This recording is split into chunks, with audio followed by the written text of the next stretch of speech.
ဒေါက်တာဒူလီတဲပြန်လောစာဖို့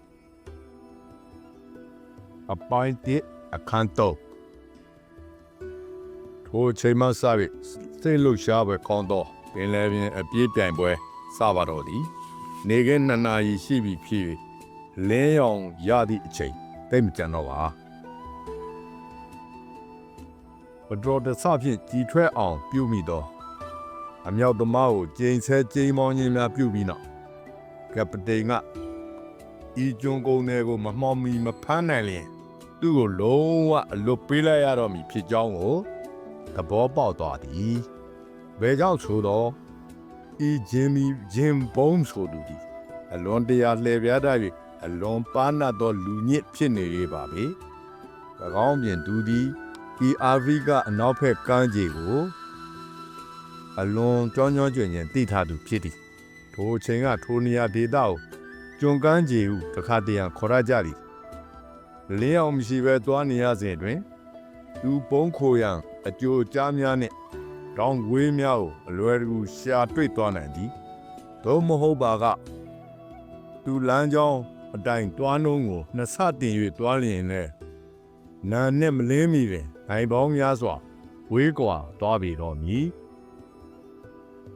တို့နှင့်ကပတိန်ကမြန်နှုံးကိုဖြစ်နိုင်သည်မြညှစ်တင်ရန်အမိန့်များထုတ်သည်ထိုချိန်ကသင်္ဘောများတွင်ရေနွေးငွေ့အင်ဂျင်ကိုစသုံးတာစာဖြစ်သည်သို့တော့အစာဥပိုင်းကာလဖြစ်၍ရွက်များနှင့်တွဲသုံးကြသည်လေတွန်းအားကိုအထောက်အကူပေးရန်ဖြစ်သည်ဤသင်္ဘော HMS Violet ဘယင်မသင်္ဘော Violet အတွက်ကပတိန်ကအလွန်ဂုဏ်ယူသည်ဘယင်မသင်္ဘော Violet ကကျွန်းကုန်းတဲ့ဘုံစ်ကိုဖမ်းပေးနိုင်သည်ဟုသောဂုံကိုရထိုက်သည်ဟုသူကအကြီးကျယ်စိတ်စောတန်နေသည်ကျွန်းကုန်းကိုရဲ့အလုပ်ကိုတားမြစ်ပိတ်ပင်ပြီးနောက်ဘုံစ်သည်အာနာကိုဖီဆန်အာခံ၍၎င်းအလုပ်ကိုဆက်လုပ်ခြင်းအပြင်ရေဓာတ်ကိုအန်တုနေသူဖြစ်သည်ထို့ကြောင့်ဝိုင်အိုလက်သင်းမော၏ရေနွေးငွေ့အင်ဂျင်တို့အစွမ်းကုန်အလုပ်လုပ်ခိုင်းတော်သည်မိโกခေါင်းနိုင်များမှမဲမောင်သောမိโกများထူဓာတ်သေးသီးစွာလှိမ့်တက်လာပြီးကောင်းကင်ပြာကိုမဲမောင်စေ၍လေညင်းဖြင့်ဖောင်းကားနေတော့လှလှပပရွက်များကိုညစ်ပေစေတော့သည်ထို့နောက်တွင်အင်ဂျင်ကားမှလူသည်လဲသူသင်းမောကဘုံစ်ကိုဖမ်းနိုင်သည်ဟုသောဂုံကိုလိုချင်နေသူဖြစ်ပေရာရေနွေးငွေ့အင်ဂျင်မှလုံခြုံရေးအဆို့ရှင်ခလုတ်များကိုအသေးပိတ်၍သင်းမောကိုပို၍မြန်အောင်လှုပ်ထားခဲ့ပြီးလိုက်ဖမ်းပွဲကိုကြီးစုရန်ကုန်းဘတ်ပေါ်သို့တက်လာခဲ့တော်သည်မကြပါချေဝိုင်အိုလက်သင်းမော၏အသစ်ဆက်ဘွိုင်လာအိုးများထဲမှတလုံးသည်ပြင်းထန်စွာပေါက်ကွဲ၍အင်ဂျင်ကန်းကိုရှုပ်ပွားသွားစေတော့သည်သို့သောရွယ်များအပြည့်စုံတတ်ထားသောစစ်သင်းမောဖြစ်၍ဝိုင်အိုလက်သင်းမောသည်မြန်နှုံးကောင်းကောင်းဖြင့်သွားနိုင်သောရွက်သင်းမောဖြစ်ဆဲရှိသည်တို့နှင့်သူဆက်သွားရာလှိုင်းများကိုဒေါသတကြီးထိုးခွဲ၍ကျွန်းသင်းမောစီတို့တဖြည်းဖြည်းချင်းနီးကပ်လာခဲ့သည်တို့ဖြစ်တော်လဲပန်းနတ်ကျွမ်းကျင်သောဘုံဆိုအများကြီးအသာစီးပေးထားရသည်ဖြစ်ရာဖမ်းမိအောင်လိုက်ရသည်မှာမလွယ်ကူလှပါနေကလေးမကြာမီဝင်တော်မူဖြစ်၍ကပတိန်မှညမောင်ကို၍ခြေဆောက်၍ရှိနေပါတော့သည်အမှောင်သို့ရောက်ရင်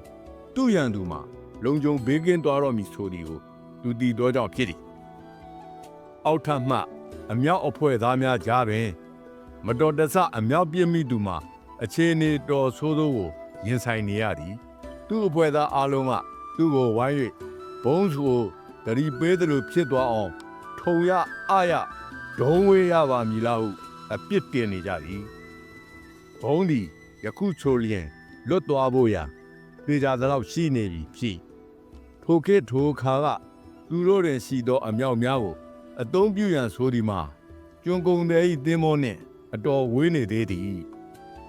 သို့တော်လည်းအမောင်တုကပင်လယ်ပြင်ကိုချင်းနှင်းဝင်ရောက်လာပြီးသူ့ရန်သူလွတ်မြောက်တော်မူကိုကပတိန်မြင်သောအခါထိုကွာဝေးမှပြစ်လျင်ကျွန်းသင်းမောကိုထိမှန်ရန်မှာအခွင့်အလမ်းနဲလွန်းသည်ဟုမျော်လင့်ချက်မရှိတော့လဲ အမြောက်များကိုပြစ်ခတ်ရန်အစင်သင့်ပြင်ထားကြဖို့အမိန့်ပေးသည်ယခုအခါရန်လွှားကောင်းဆောင်စပီဒီစကင်းမသည်ပြေးပွဲလိုက်ပွဲစကြတဲ့ကတင်းမောပေါ်သို့ပြန်လာပြီးအနားယူနေသည်အမြောက်များကိုအသစ်ပြင်ကြရန်ကပတိန်ထံမှအမိန့်ရောက်လာချိန်တွင်သူကဒေါက်တာနှင့်စကားပြောလျက်ရှိသည်တို့ဖြင့်ဒေါက်တာနှင့်စပီဒီတို့သည်အမြောက်များပြစ်ကြသည်ကိုကြည့်ရှုကြရန်အောက်ထပ်သို့ဆင်းခဲ့ကြသည်ဘိုးနေရာတွင်တိတ်ဆိတ်နေတော်လဲအကြီးကျယ်စိတ်လှုပ်ရှားနေကြသည်ကိုသူတို့တွေ့ရသည်အမြောက်သမားကိုစီသည်သူ့အမြောက်ပေါ်တွင်ငုံကိုင်းလျက်အမြောက်ကိုချိန်ရွယ်နေကြပြီးအဝေးမှရန်သူသင်းမောကိုစောင့်ကြည့်ရင်းပြစ်မိန်ကိုစောင့်နေကြသည်သူအမအတွက်ဝိုင်း၍အပြစ်တင်ခြင်းကိုခံရသောအမြောက်သမားမှာမျက်ရည်များစီးကြစေဖြစ်သည်ရုပ်ချပင်အရာရှိတယောက်ကအမိန့်ပေးလိုက်သည်ပြေးဦးမဖဲအထိတုံလို့သွားစေလျက်အမြောက်ရှစ်လက်မှအမြောက်ဆန်တန်လုံးကိုစီသည်လေချွန်တန်များပြုတ်လျက်ပင်လေရေပြင်ပေါ်ဖြတ်၍ပြန်တန်းသွားကြသည်သို့တော့ကျွန်းသင်းမောကိုတလုံးမှမထိပါဘွမ်ဟူရတာမြည်လျက်ရေထဲသို့အန်ရမရှိကြားရောက်သွားကြသည်အမြောက်သမားများကညှဉ်းညူကြသည်အလင်းရောင်ကဆိုးလိုက်တော့ဝါဒါလောက်ညံ့နေတဲ့အလင်းရောင်နဲ့နှစ်မိုင်အဝေးကပြစ်မှတ်ကိုထိအောင်ဘယ်သူပြစ်နိုင်ပါလဲထိုအခါစပီဒီကဒေါက်တာဤနားထဲသို့တီးတိုးပြောသည်သူတို့စီမှာကျွန်တော်အမြောက်ပြစ်ခွင့်တောင်းပေးပါအလင်းရောင်မကောင်းတဲ့အချိန်မှာကျွန်တော်အမြင်အာရုံကသူတို့တဲ့ပူကောင်းတယ်သို့တော့ထိုအချိန်တွင်ကပတိန်ထံမှအမိန့်ရောက်လာသည်အပြည့်ရထိုအခါအမြောက်သမားများသူတို့၏နေရာများကိုစွန့်ခွာကြသည်သူတို့ကြောခိုင်းလိုက်ကြသည်နှင့်တပြိုင်နက်စပီဒီကအမြောက်တစ်လက်ပေါ်ခုန်တက်လိုက်သည်သူ၏ဖြူဖွေးဖွေးခတ်တူတို့ခြေထောက်နှစ်ဖက်ကိုခါကျဲကျဲခွာရ၍သူ၏သေးငယ်ပြီးဝိုင်းဝန်းတောက်ပသောမျက်လုံးနဲ့များဖြင့်ပြစ်မှတ်ကိုချိန်သည်ချိန်ခွက်တို့နှင့်တဖြောင်နဲ့ကြအောင်ကြည့်သည်ထို့နောက်ဘယ်ညာတောင်မှန်တို့ဖြင့်သူ့နောက်ကဒေါက်တာကိုအမြောက်အားဘယ်ညာလှည့်ပေးရန်အချက်ပြသည်သူအလိုရှိရာကိုလိုက်ချိန်ခြင်းဖြစ်သည်ထို့နောက်စပီဒီကပြစ်ဟုပြောလိုက်ရာဒေါက်တာကအမြောက်ကိုပြစ်သည်အမြောက်တန်ထွက်လာသည်နှင့်အပေါ်ရှိပယ်ပိုင်းကုန်းဘတ်ပေါ်မှကပတိန်ဤဝမ်းကောင်းတန်ဖြင့်ဟိဟော့တာထွက်လာသည်ဒီတန်ကဘာလဲကွာအပြည့်ရကြလို့ငါအမိတ်ပေးမထားဘူးလားသို့တော်လဲဒုတိယအရာရှိကသူ့အင်ကြီးလက်ကိုဆွဲပြီးရေပြင်ကိုကြော်၍ညွှန်ပြသည်စပီဒီအမြောက်ဆန်ကကျွန်းကုန်နယ်တို့၏ပင်မရွက်တိုင်ကိုနှစ်ပိုင်းဖြတ်ပစ်လိုက်ရာရွက်များကကုန်းဘတ်ပေါ်ပြုတ်ကြပြီးပုံနေသည်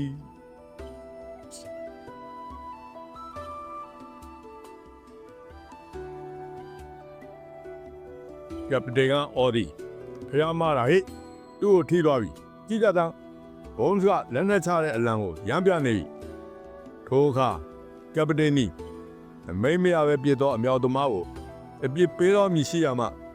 ကျွန်းကုန်တယ်များကိုလှုပ်မရဖြစ်သောအလွန်ကောင်းသောပြစ်ချက်ကိုပြစ်သောသူအားမိသူနီးဟုသိလို့လာပြန်သည်ဒေါက်တာကထိုပြစ်ချက်ကိုပြစ်သောသူသည်ပြန်လွှားလေးစပီဖြစ်ကြောင်းပြောမိလို့သည်သို့တော့စကင်းမကသူနားတဲ့သို့ဤတို့ပြောသည်အလုံးရှုံမခံမနဲ့ဒေါက်တာသူကခမည်းပြောတာကိုယုံမှာမဟုတ်ဘူးဗျအဲ့ဒီအမြောက်ကကျွန်တော်တို့မသုံးခင်အရင်ကမတော်တဆကြည်ထွက်သွားခဲ့တဲ့အမြောက်လေဒီတော့ဂုံတက်စရာချီးကျူးမှုကိုအဲ့ဒီလူရသွားပါသေးဗျာသူ့စုတသိက်တစ်ခုပေးမဲ့သဘောရှိတယ်သူလည်းနေသားထိုင်သားရှိသွားတာပေါ့ယခုအခါဝိုင်ယိုလက်စစ်သင်းမောသည်မတန်မစွမ်းဖြစ်သွားသောကျွန်းသင်းမောတို့ချင်းကလာစဉ်စစ်သင်းမောပေါ်၌အားလုံးစိတ်လှုပ်ရှားတက်ကြွနေကြသည်ကျွန်းသင်းမော၏ကပတိန်ဖြစ်သူဘုံစ်နှင့်သူ၏အဖွဲ့သားလူတို့လူမိုက်17ယောက်ကိုအကျဉ်းသားများအဖြစ်ဖမ်းဆီး၍စစ်သင်းမော၏အောက်ထပ်မှအကျဉ်းသားများထဲသို့ထည့်ကြသည်ထို့နောက်ဒေါက်တာဇူဇာနာနှင့် အခြားတင်မောများသားများသည်အရာရှိတီဦးလိုက်ပါလျက်ကျွန်တင်မောပေါ်တဲကြသည်ကုန်ကန်းထဲသို့ရောက်သောအခါကျွန်များကိုတန်ကြိုးများအထထခတ်လျက်ဖြင့်ထူရသေးသေးစွာထည့်ထားသည်ကိုတွေ့ကြရသည်ဇူဇာနာကသူ့ယောက်ျားကိုချက်ချင်းမှတ်မိပြီးဝမ်းမြောက်မှုဖြင့်ဖဲ့၍ငိုရှာပါသည်လူမဲများကိုတန်ကြိုးများမှချက်ချင်းဖြိုး၍စစ်သင်းမောပေါ်ခေါ်သွားကြသည်ထို့နောက်ကျွန်သင်းမောအခွန်ကိုစစ်သင်းမောဝိုင်အိုလက်၏နောက်တွင်ကျိုးဖြင့်ဆွဲလာခဲ့သည်မစ္စတာဘုန်းစ်၏ကျွန်ကုန်ကူးခြင်းလုပ်ငန်းသည်အဆုံးသတ်သွားကြပြီတကားထို့နောက်တွင်ကစစ်သင်းမောပေါ်တွင်လက်ဆွဲနှုတ်ဆက်ခြင်းများချီးကျူးဂုဏ်ပြုမှုများဖြင့်ပျော်စရာပွဲကြီးဖြစ်သွားတော့သည်ပင်မကုန်းမပေါ်တွင်ကျွန်များအတွက်ဂုဏ်ပြုညစာစားပွဲဖြင့်တီခင်းအခမ်းသည်သို့သောဂျွန်ဒူလီတဲ့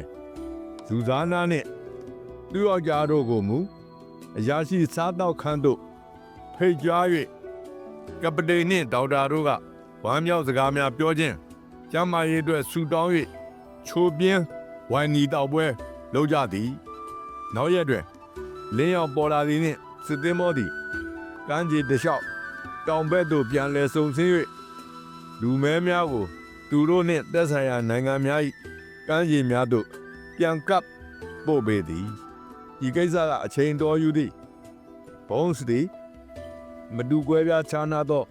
လူမျိုးစုအနွယ်ခွဲအတော်များများကိုနေရာပေါင်းများစွာမှဝယ်ယူစုဆောင်းလာခဲ့၍ဖြစ်သည်ဒေါက်တာနှင့်လူစားနာတို့လင်မယားကိုဂျွန်ဒူလီတဲ့တင်မောဖြင့်တင်မောသို့ပြန်ပို့ပေးသည့်အချိန်တွင်ညနေခင်းအချိန်ကိုရောက်သွားပြီဖြစ်သည်တင်မောကနေခင်းကြောင်တောင်ကြီးတွင်ပင်မီးများထွန်းထားဆဲရှိ၏ထို့နောက်ကပတိန်ကဒေါက်တာကိုလက်ဆွဲနှုတ်ဆက်၍ဘယင်မ၏ရေတပ်မတော်အတွက်ကြီးမားသောအထောက်အကူပြုခဲ့ခြင်းအတွက်ကျေးဇူးစကားဆိုသည်ထို့နောက်သူကအင်္ဂလန်ရှိဒေါက်တာ၏လိပ်စာကိုမေးသည်သူကအစိုးရကိုဒေါက်တာ၏အကြောင်းတင်ပြမည်ဖြစ်ပြီးဘယင်မကသူ့ကိုသူရဲကောင်းနိုင်အဖြစ်သတ်မှတ်ပြီးစုတစိတ်တစ်ခုချီးမြှင့်ခြင်းတော်၎င်းဒိုရီမဟုတ်အခြားချီးမြှင့်မှုတစ်ခုတော်၎င်းလုပ်ပေးလိမ့်မည်ဟုဆိုသည်သို့တော်လည်းဒေါက်တာကထိုစားလက်ဖက်ချောက်တစ်ပေါင်လောက်သာလိုချင်ကြောင်းပြောသည်သူလက်ဖက်ရည်မတော့ရသည်မှာကာလအတန်ကြာရှိသွားပြီဖြစ်ပြီးအရာရှိစားတော့ခန်းတွင်တောက်ရသောလက်ဖက်ရည်မှာအလွန်ကောင်းရဖြစ်ကြောင်းပြောသည်ဒိုနှင့်ကပတိန်ကသူ့ကိုအကောင်းစားလက်ဖက်ချောက်9ပေါင်ပေးလိုက်ပြီးဘယင်မနှင့်အစိုးရကိုစားကျေးဇူးတင်ကြောင်းတစ်ကြိမ်ထပြောသည်ထို့နောက်ဝိုင်ယိုလက်တင်မောသည်တင်မောဦးကိုမြောက်ဖက်သို့တစ်ကြိမ်ထ၍လှည့်လိုက်ပြီးအင်္ဂလန်သို့ဦးတည်၍ရွက်လွင့်သွားပါတော့သည်၎င်းတင်မောလက်ရန်တွင်အပြာရောင်ဂျက်ကက်အင်ကြီးများဝတ်ဆင်ထားကြသောတင်မောသားများစုပြုံထလာကြပြီးဒေါက်တာအားလှိုက်လိုက်လဲကောင်းချီးပေးမှုသုံးကအော်ဟစ်ကြသည်ထိုအတန်ကပင်လယ်ပြင်ကိုဖြတ်ကျော်၍စီစီညံညံပြန့်သွားပါပြီယခုဒတ်ကွာကွာနှင့်တူအပြင်ကျန်တလိဆန်အားလုံးကဂျွန်ဒူလီတဲ့ကိုဝိုင်းလာကြပြီးသူ၏စွန်စားကားများအကြောင်းကိုအပြောခိုင်းကြသည်သူတို့ကိုပြော၍မပြီးခင်မှာပင်လက်ဖက်ရည်ရောက်လာသည်တို့နှင့်ဒေါက်တာကဇူဇာနာနှင့်သူ့ယောက်ျားကိုပါကမ်းမော်သို့မတက်ကြမီသူနှင့်သူလက်ဖက်ရည်တောက်ပြီးမှသွားကြဟုဖိတ်ခေါ်သည်ဤကိစ္စကိုသူတို့ကလည်းပျော်ပျော်ကြီးလှုပ်လို့ကြပါသည်ထိုအခါဒေါက်တာသည်လက်ဖက်ရည်ကိုသူကိုယ်တိုင်ချော်သည်နှလုံးကောင်းသောလက်ဖက်ရည်ပါပဲလက်ဖက်ရည်တောက်ရင်းဇူဇာနာနှင့်သူ့ယောက်ျားနာမည်မှာဘေးခွဲဖြစ်သည်ဖန်တစ်ဘိုဘရင်နိုင်ငံအကြောင်းပြောကြသည်ဘေးခွဲကပြောသည်ငါတို့အဲ့ဒီကိုပြန်သွားဖို့မကောင်းဘူးထင်တယ်ဖန်တစ်ဘိုစစ်တပ်မှာစစ်သားလို့ရမှာကိုငါဝင်မလေးပါဘူးဒါပေမဲ့တခြားကြုံကုန်တွေရောက်လာရင်ဘရင်ကငါ့ကိုထပ်ပြီးရောင်းရင်ရောင်းနေအောင်မှာငါတို့ဝမ်းခွဲအကိုစီကိုအဲ့ဒီစာထည့်လိုက်ရလားလူသားနာထဲပါရတော့ဒါပေမဲ့စာကိုသူရမယ်မထင်ဘူးဘာလို့လဲဆိုတော့ဘာအဖြေမှပြန်မလာဘူးလေဒေါက်တာကဇူဇာနာအားစာကိုဘလို့ပို့သည်နည်းမေးသည်ဘေးခွဲအတွက်ပိုက်ဆံအများကြီးပေးမိဟုဘုံဆကမ်းလန်းသောအခါဘယင်ကသူ့ကိုရောင်းရင်သွားသည်ထိုအခါဇူဇာနာက သူ့ယောက်ျားဘေးခွဲအတွက်စိတ်အကောင်30နဲ့နွားဒီ12ကောင်ပေးပါမည်သူတို့နိုင်ငံရင်းမှချမ်းသာသောအကိုစီမှတောင်းပေးပါမည်သူစီကိုစာရေးတောင်းပြသည်စောင့်ပေးပါဟုဘုရင်ကိုပြောသည်ဖန်တေးဘိုနိုင်ငံ၏ယခုဘုရင်မှာနွားများစိတ်များကိုအလွန်နှိမ့်သက်သူဖြစ်သည်၎င်းတို့ကိုသူတို့နိုင်ငံတွင်ပိုက်ဆံကဲ့သို့ပင်တန်မိုးထားကြသည်နွား12ကောင်နှင့်စိတ်အကောင်30ကိုနှစ်ရက်အကြာတွင်ရလျင်သူ့ယောက်ျားကိုကျွန်းကုန်းထဲစီမရောက်တော့ပဲလောလတ်သူဖြစ်စေရမည်ဟုဘုရင်ကဇူဇာနာကိုဂရီးပေးသည်တို့နှင့်ဇူဇာနာကစာရေးစာသူထိုမျိုးနွယ်စုများမှာတာမန်လူများမှကိုယ်တိုင်စာမရေးတတ်ကြဆိုသည်ကိုတင်သိပါလိမ့်မည်ဆိုဇူဇာတို့စာရေးစာသူတဦးစီကိုအမြန်သွား၍စာတစ်စောင်ရေးခိုင်းသည်အကိုဝင်းခွဲအားစိတ်ကောင်30နှင့်နွား12ကောင်ကိုဘရင်ထံသို့မဆိုင်မတော့အမြန်ပို့ပေးရန်တောင်းပန်စာဖြစ်သည်ထို့နောက်ထိုစာကိုဖန်တေးပို့စာတိုင်းသို့ယူသွားပြီးစာကိုပို့ရသည်သို့တော့နှစ်ရက်သာကုန်သွားသည်တရိษံများရောက်မလာကြပါထိုအခါတနာစရာဘေးခွဲခမဘုံစီသူများထံအယောင်းခံလဲရပါတော့သည်